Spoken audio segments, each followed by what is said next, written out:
हे राम लला दुनिया के दाता, दया करा बन के विधाता।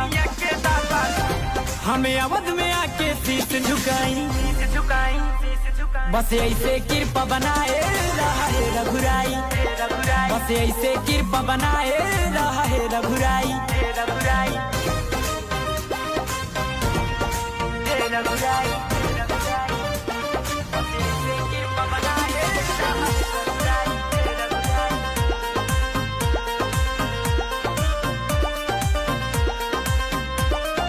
फॉर्च्यूनर से चलाई काफिला साथे गौनर चार, आधी रात के दुख में पहुंची मिला सबके प्यार।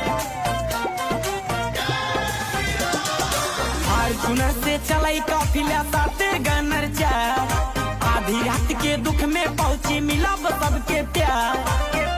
बन के रही हमेशा बेटा भाई,